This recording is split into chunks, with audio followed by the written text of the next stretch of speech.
Керек. Аллах Субханаху ва Тағала Бәййина сүрәсендә 5-нче аятында әйтә: Бисмиллаһир-рахманир-рахим. وَمَا أُمِرُوا إِلَّا لِيَعْبُدُوا اللَّهَ مُخْلِصِينَ لَهُ الدِّينَ حُنَفَاءَ وَيُقِيمُوا الصَّلَاةَ وَيُؤْتُوا الزَّكَاةَ ذَلِكَ دِينُ الْقَيِّمَةِ. Бәйна сүрәсендә. Аллаһ Тәгалә ихласлы булып, хәниф кеше буларак Аллаһ Тәгаләгә гыйбадәт кылырга, намаз үтәргә, закат түләргә, закат бирергә әмер ителгән иде. Хак дин, шушы дин дип әйтә Аллаһ Тәгалә. Ягъни ихласлы булып, Аллаһ Тәгаләгә гыйбадәт кылырга дип әйтә Аллаһ Тәгалә шушы аятта. Ихласлы булып. Ихлас җәмәгать ул моның турында бик күп сөйләгәнебез бар. Кабатлыйсызда уже сез теге һәрбер әйберне бер сөйләгәч кеше уже тыңламый башлый һәрбер нәрсәне. Теге автоматически уздыра үзенең акылында инде. Ихласлык дигән сүз ул ягъни фақат Аллаһ Тәгалә өчен генә гамәл кылу, игелек кылу. Аллаһ Тәгалә разый булсын дип. Бер кеше өчен дә түгел, сүз өчен дә түгел, мактау өчен дә түгел. Фақат Аллаһ Тәгалә ризалыгы өчен генә кылган игелек. Менә ул ихласлык була. Ихлас белән кылган гамәл җәмәгать ул бу дөньяда иң беренче ул ихлас белән кылган гамәлләр алар бу дөньяда калдыра эзләр, ахирәттә аның җимешләре була. Ихлас белән кылган гамәлнең җимеше ахирәттә ул Аллаһ Тәгаләнең бездән разый булуы. Аллаһ Тәгалә бездән разый булу ул Аллаһ Тәгаләнең безгә җәннәт бүләк итү.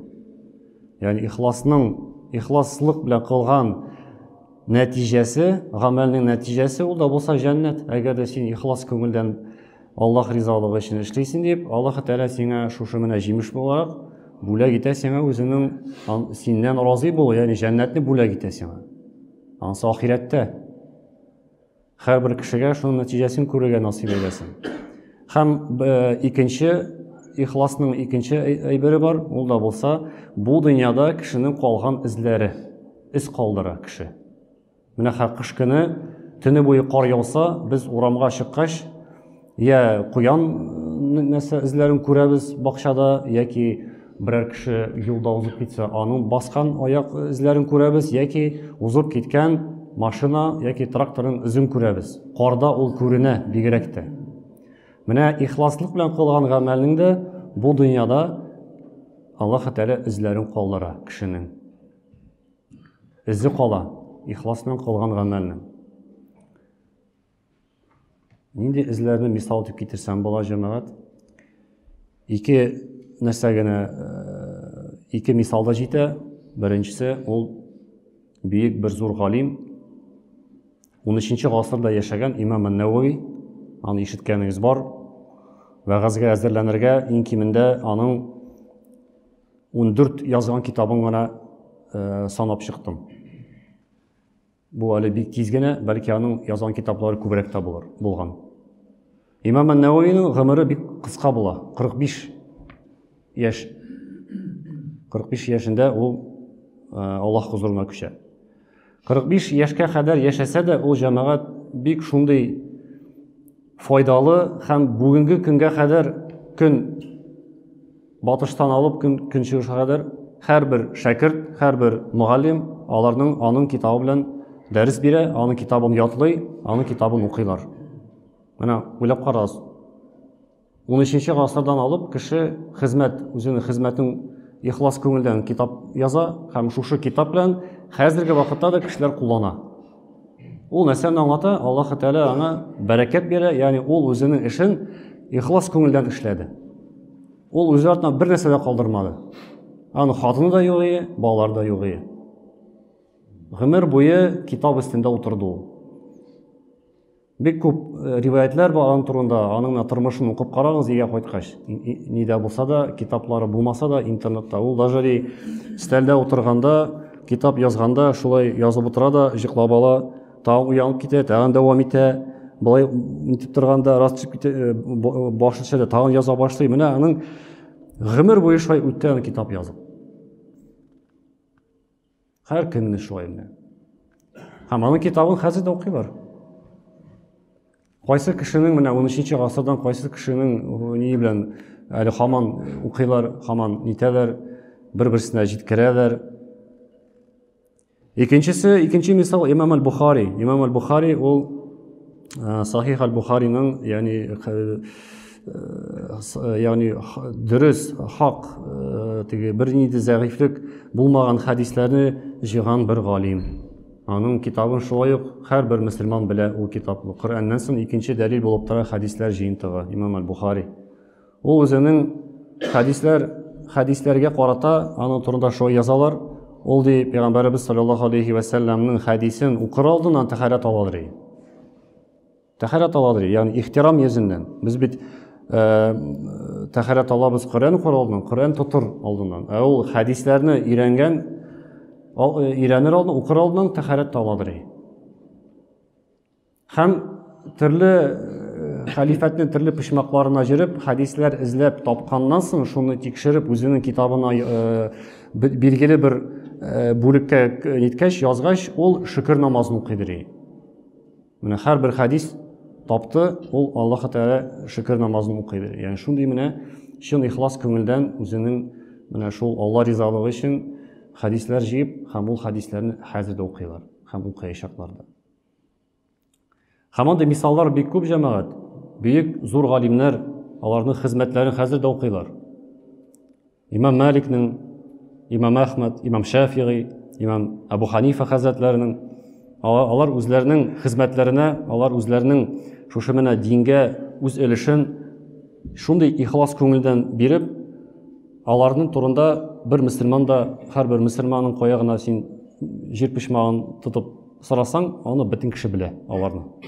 Ягъни алар шундый менә ихлас күңелдән гамәл кылганнар. Ягъни кеше бу дөньяда эз калдыра әйтәсем килә. Ихлас белән син гамәл кыласың икән, Аллаһ Тәгалә синең эшеңә бәрәкәт бирә һәм синең эшең Аллаһ Тәгалә шулай менә кыйммәтле бер әйберне тотып төшеп китмәсен дип, ватылмасын дип, Аллаһ Тәгалә синең менә шушы гамәлеңне саклап, һәм ул бик күп файда китерә. Әгәр дә ул ихлас күңелдән эшләмәй икән, әгәр дә ул ихлассыз була икән, синең турында оныталар сразу берничә ел басып. Менә без үлгәч безне кем искә төшерми икән? Ничә ел безнең хезмәтебез ничә елга чыдармы икән? Без сөйлибез, нитәбез, дингә чакырабыз, но безнең турында белмим, бер 50 ел, 100 ел максимум кеше хәтерендә калдырдыр дип уйлыйм.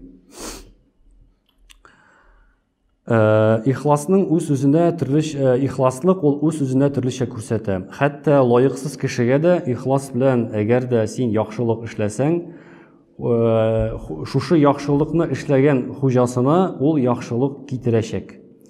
Һәм кай вакыт әгәр дә син яхшылык шушы кешегә эшлисең икән, ул яхшы гамәл шушы лаексыз кешегә изгелек кылырга сәбәп булачак.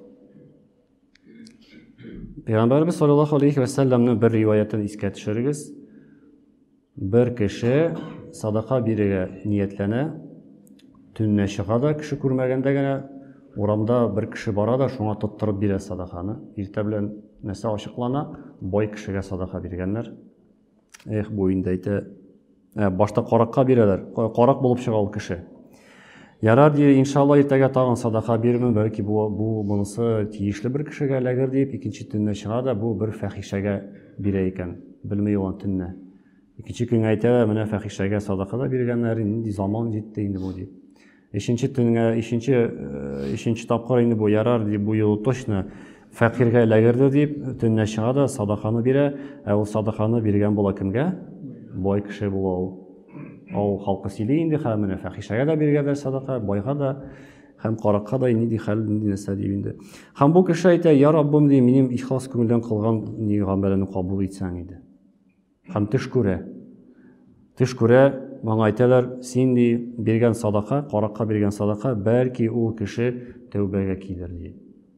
Бәлки ул кеше тәүбәгә килер, үзенең кылган гөнаһларын танып, ул ди изге юлга басыр. Фәхишәгә биргән садакаң син, ул ди аның киләчәгенә яхшы тормышка бер адым булыр ди. Ул да бәлки үзенең дөрес юлда йөрмәгән аңлап ул да туры юлга басыр һәм байга биргән садака ди, синең садакаң ди, ул байны уйландырыр. Аны игелекле гамәл кылырга башларга кирәк дип бер тиргеш булачак. Кай вакытта без дә уйлыйбыз, минем садакам барып җитте микән, юк микән, кабул итте микән, юк микән. Әгәр дә чын ихлас күңелдән син бирәсең икән, Аллаһ Тәгалә синең садаканы кабул итәчәк. Һәм ул синең садака, әгәр дә ул даже лаексыз кешегә дә эләксә, ул сиңа барыбер савап китерә һәм ул синең садакаң бәлки аны ул кешене үзгәртер. Бәлки бай кеше бик саран булгандыр, аңа садака килеп төште дә, миңа да бит садака бирергә кирәк. Бер дә садака бирмим. Бәлки аңа да ул бер ни булыр, бер тәргиш булыр. Шуңа күрә җәмәгать, менә шундый ихласлык белән кылган гамәлне җәмәгать Аллаһ Субханаһу ва Тәгалә Аллаһ Тәгалә теләсә кабул итер һәм аның әҗир савапларын турында да онытмаска кирәк, ихласлык белән кылган гамәлне. Кай вакытта бит без мәчеткә барабызмы, укырга барабызмы, аның савабы турында да белмибез. Ни өчен без мәчеткә барабыз, ни өчен укырга барабыз? Шуңа күрә Аллаһ Субханаһу ва Тәгалә безгә барчабызга да ихласлы гамәлләр кылырга Аллаһ Тәгалә насыйп әйләсен. Шушы гамәлләребезне Аллаһ Тәгалә кабуллардан әйләп, Аллаһ Субханаһу ва Тәгалә безгә барчабызга да үзенең вәгъдә иткән җәннәтләренә булырга насыйп әйләсә иде.